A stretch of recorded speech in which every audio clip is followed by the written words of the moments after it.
Welcome to the Finance Marketing Podcast, a show that empowers finance professionals to market their businesses in ways that feel good and actually achieve results. I'm your host, Hillary. I've been working with folks in financial services to develop marketing strategies that work and create results-oriented marketing content since 2020. And I've learned a lot about what works in finance marketing, what doesn't work, and where financial services pros get stuck. Join us each Friday as we explore real, effective ways to market your finance business and connect with folks who truly embody your ideal clients.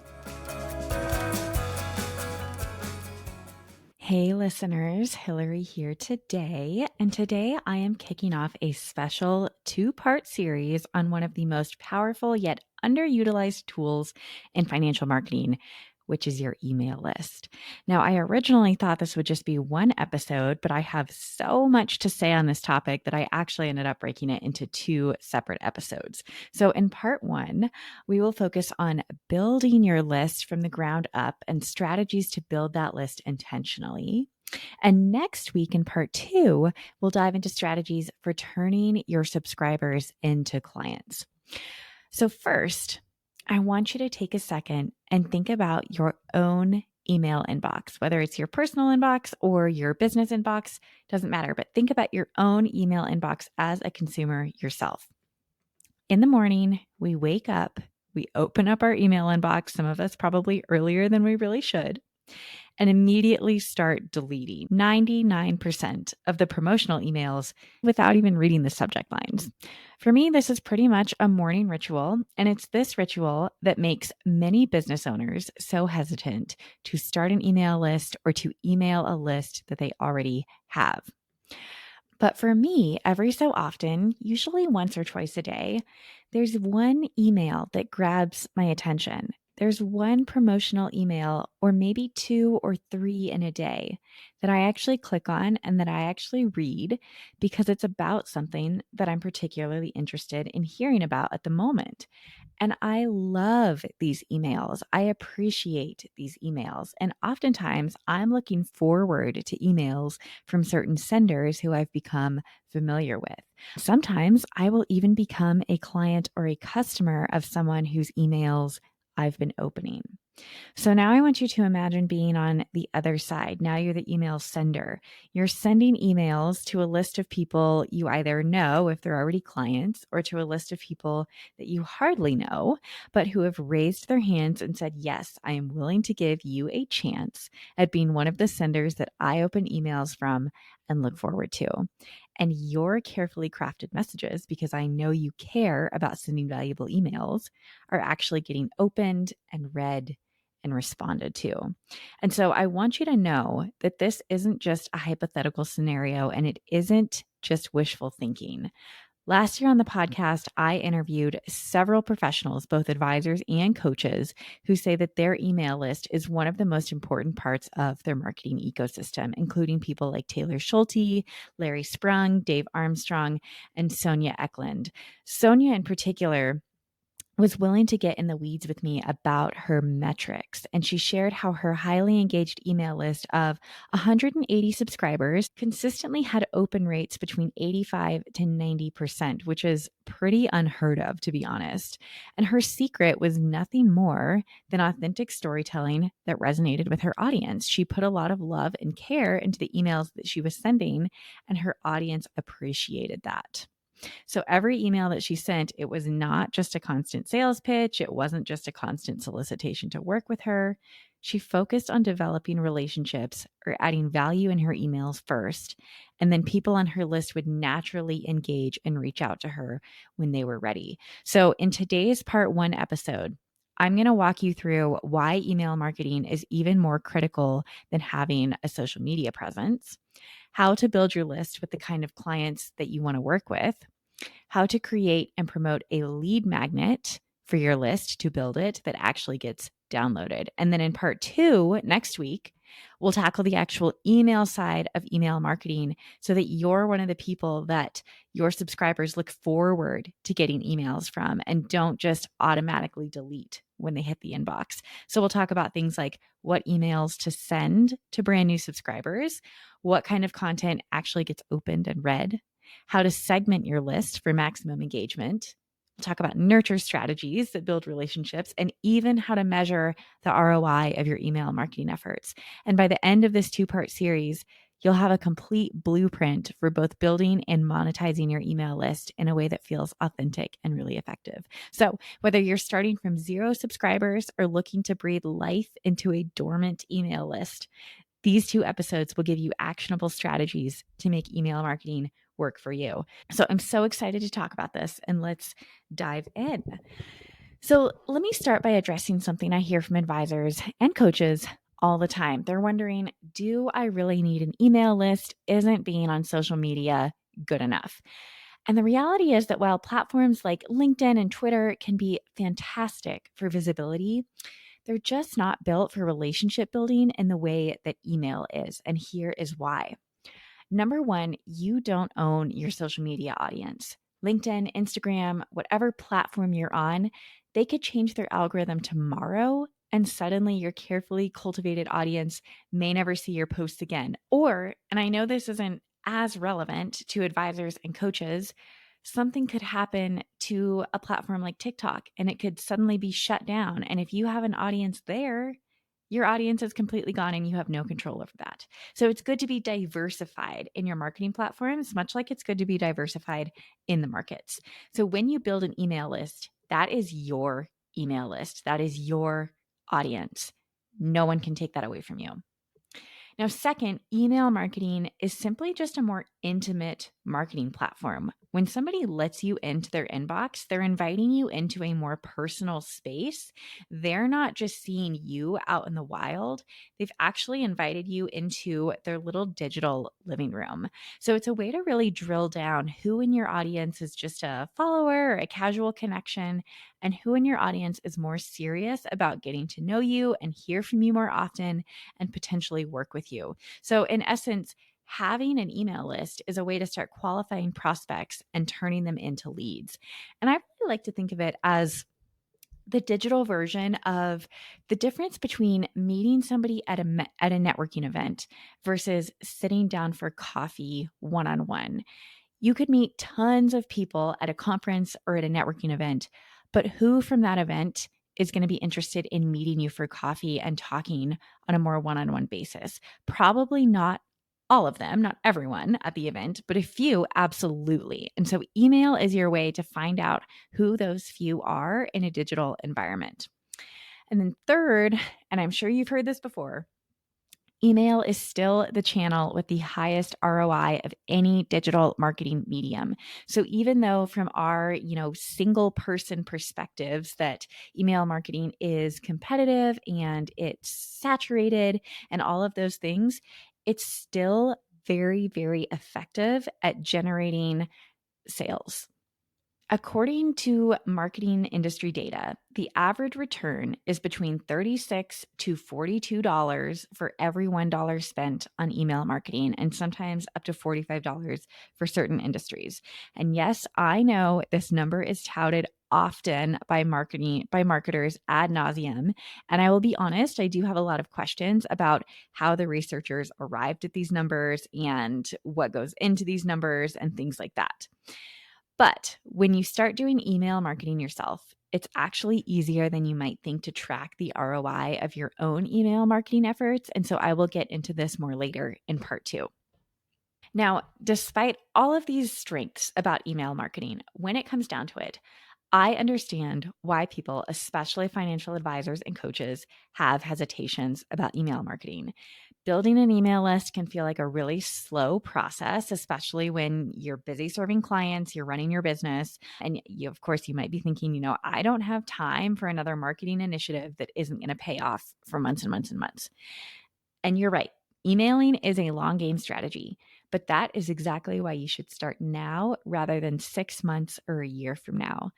I remember when Sonia and I were talking during her recording for this podcast, she said something, if I could go back and tell myself anything, it would be to stay consistent and don't get discouraged. It's still better to send an email to 10 people than to not send an email at all, because the potential returns on your email list are just so, so huge. And it's a long lasting asset for your business over time. So let's talk about the first step in building your list. Now, the easiest way is to simply create an opt in form, slap it onto your website, and invite people to subscribe to your newsletter.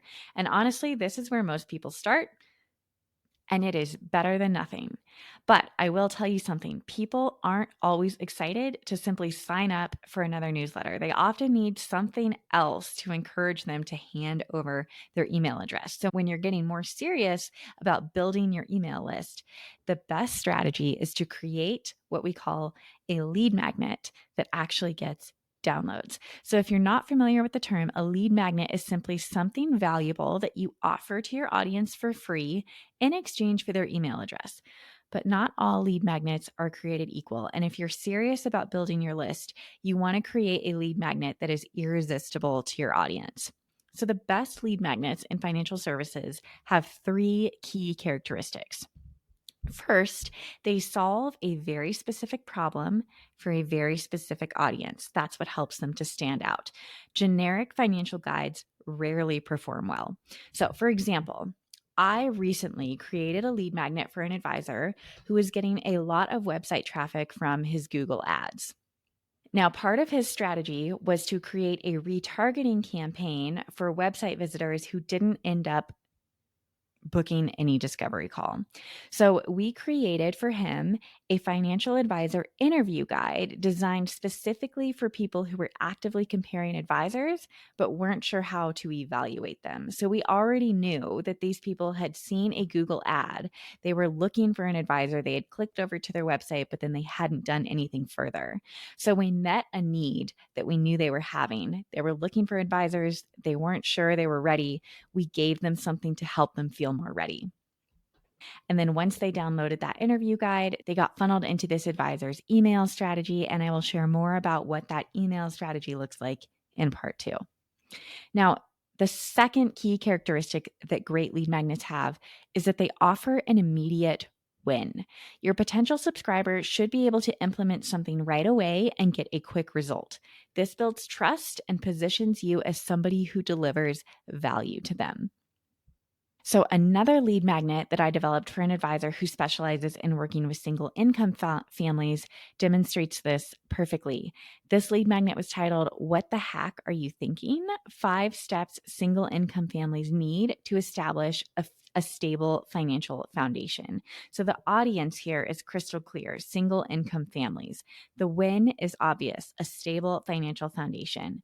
And the lead magnet promises to be actionable with just 5 steps. And the reason that this was titled, "What the Hack Are You Thinking?" is because this advisor knew his audience was interested in optimizing their finances. They were an intentional single income household family with one spouse staying home with the kids. And so they were often following people on Instagram or TikTok who were sharing, financial tips and hacks and things like that. And this advisor really wanted to help these families get back to the basics. So that's the reasoning behind that kind of funky title there. Now, third, really effective lead magnets naturally pre-qualify subscribers as potential clients and understand, are these potential clients good fits or are they not as good fits for my services? So another example is I recently worked with an advisor who helps busy, fairly high net worth professionals with portfolios of at least $1 million, but usually more than that. But from his YouTube videos who were opting into another lead magnet of his, he was also getting interest from people with smaller portfolios. Not wanting to dismiss them entirely, we created a guide for this segment of his audience for busy professionals called "How to Save and Invest Your First Million." So this served his long-term strategy perfectly. People who used this guide successfully might eventually become ideal clients of his so that he would have sort of a well to draw from over the years from people who potentially could be good fits over time, but just weren't quite there yet. So your lead magnet, it doesn't need to be complicated. A simple checklist, a worksheet, or a short guide can be incredibly effective if it addresses a specific right pain point for a specific audience. What really matters is that it's designed for your ideal client. It provides immediate obvious value to them, and it naturally identifies people who can benefit from your services or who could benefit from your services over time. Even better, it helps qualify them to become a client if they implement the steps or advice in their own lives. But of course, creating a valuable lead magnet is only half the battle. The next challenge is actually getting it in front of your ideal audience. So while a lead magnet is a really powerful marketing tool, you also have to quote unquote market the marketing tool. So let's explore both organic and paid strategies to promote your lead magnet effectively. I'm going to start with organic methods because these are particularly relevant for advisors and coaches who are either working with a limited marketing budget or just aren't quite sold yet on a list building strategy and don't want to invest a bunch of money into a paid approach. So, here's a couple ways that you can get people to download your lead magnet organically. First up, use the real estate on your website. Make your lead magnet prominently visible with an eye catching opt in form right there on your homepage, preferably not right at the bottom. Don't make people scroll all the way to the end just to see your lead magnet. You can also create a dedicated page specifically for your lead magnet, which gives you a single URL to share across your other marketing channels. And I always recommend having a single landing page for your lead magnet for this very reason. So, whether it's something that's available in your website navigational menu, if you have like a resources drop down and then you have an ebook or whatever your lead magnet is available that somebody can click on when they're already on your website, or if it's a standalone landing page that you only share when you want to, either one is fine depending on your strategy, but I do like you to have something other than just a form that's embedded on something like the homepage of your website so that you can share that URL. Then, second, leverage your existing content platforms. So, if you host a podcast or you produce YouTube videos, or even if you give seminars live in your community, talk about your lead magnet every single time. For podcast and YouTube videos, I heard a brilliant tip from podcast expert Virginia Elder when I interviewed her last year on this podcast. She suggests adding a mini commercial sometime within the first 20% of your episode that pitches or offers your lead magnet to your listeners. So, adding this in early rather than at the end or in the outro, this ensures that even people who don't consume the entire episode or video still hear about your offer and have a chance to become a subscriber if they want to. And then, of course, don't forget to link to the landing page in your show notes, your video descriptions, even in your social media bios. Basically, you want the link to your lead magnet to be everywhere that someone might come into contact with you, and you want it to be immediately obvious for how they can sign up to join your email list. And you want it to be immediately obvious in multiple different places for how they can sign up and join your email list. Then, third, incorporate your lead magnet into your client onboarding process, or if you have an option for people to schedule a coffee chat with you or networking meetings or things like that. My dear friend, Manda Shefchik, who is a website designer and advisor marketing expert, she shared this tip on LinkedIn a few months ago, and it has been so powerful. So I wanted to share it as well. She suggests adding a simple question to your meeting scheduler, asking if prospects would like to subscribe to your newsletter. This is a really effortless way to grow your list with people who are already interested in your services. And ever since I implemented it, I have grown my email list so much just in the past few months. So most people I have found who schedule a meeting with me, I would say 60% or more of them click yes, that they would like to be added to my email list. So I highly, highly recommend this simple little tweak. Then, fourth, you can also repurpose your lead magnet content across platforms. So you can extract key insights from something like an ebook or a guide and share them as standalone social media posts with a call to action at the end, then directing people to the full resource. And this gives your audience a taste of the value they'll receive by downloading the complete lead magnet. So, now let's talk about paid strategies, which can really accelerate your growth once you've confirmed that your lead magnet resonates with your audience. So, Facebook, Instagram, and LinkedIn ads can be really, really effective for targeting specific demographics depending on where your audience is already spending time and where you're already showing up for them.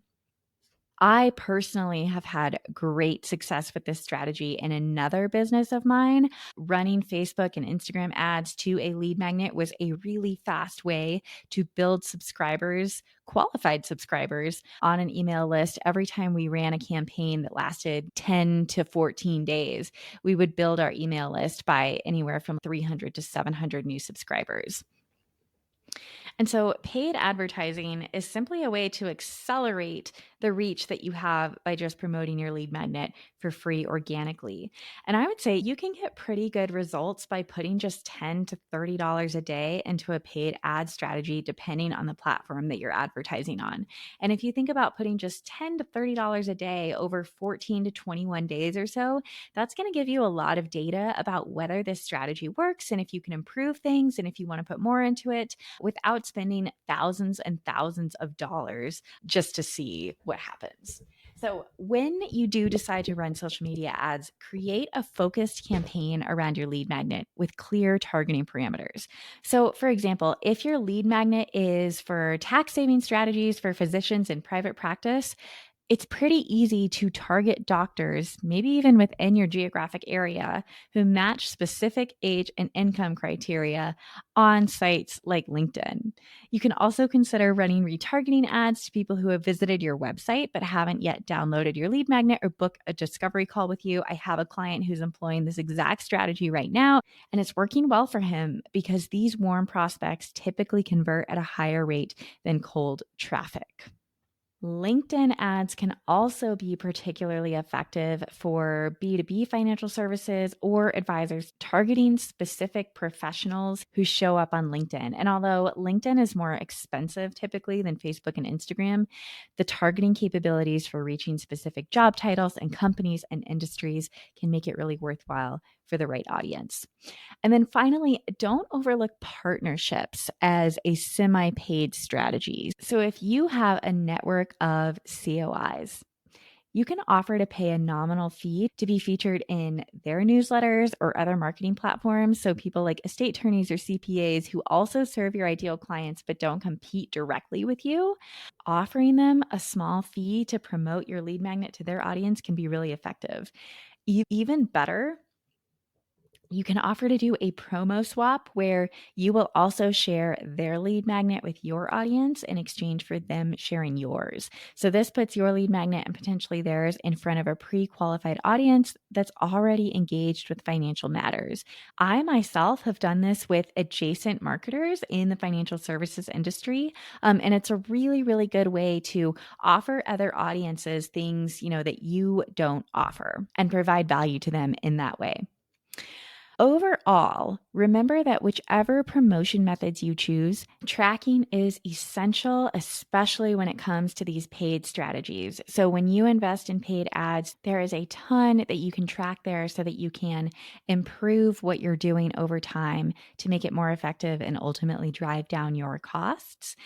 And if you're using things like partnerships, you can always provide them with unique URLs so that you can really take note of whether or not the subscribers that you get from those methods are valuable subscribers or not. And this type of tracking allows you to double down on what's working and then adjust or abandon what isn't. So, as we start to wrap up part one, let me leave you with a few key takeaways. First, don't underestimate the power of owning your audience through an email list. Unlike social media followers, these subscribers are yours to communicate with directly without algorithm changes getting in the way. And it's also a way for you to enjoy getting to know and building trust with engaged members of your audience in a much more intimate way. Second, create a lead magnet that speaks directly to one of your ideal clients' specific pain points. It's better to have a highly targeted resource that deeply resonates with your niche than a generic guide that appeals to everyone, but ultimately converts no one. Third, be strategic about promoting your lead magnet. Creating the lead magnet isn't enough. You also have to promote it and market the marketing tool. So use the real estate on your website effectively, mention it often in your content, drive people to it, make it easy for them to find, incorporate it into your client onboarding process, and then consider some paid strategies when you're ready to accelerate growth. Fourth, don't let perfectionism keep you from starting. A small email list is still an email list, and even the biggest email lists today had to start from zero. So Sonia Eklund, again, a former podcast guest of mine, really wisely shared, it's better to send an email to 10 people than to not send an email at all. And the time to start building your list is right now, not 6 months from now. So, next week in part 2, we'll pick up where we left off and explore exactly what to do with your list once you've built it. We'll cover welcome sequences that make a strong first impression, segmentation strategies that improve engagement, nurture campaigns that build trust, and how to calculate the actual ROI of your email marketing efforts. So, until then, I encourage you to take at least one action from today's episode. Create that lead magnet you've been thinking about, or add an email sign up form to your website, or simply organize your existing contacts into a proper email list. I'll see you back here next week for part 2.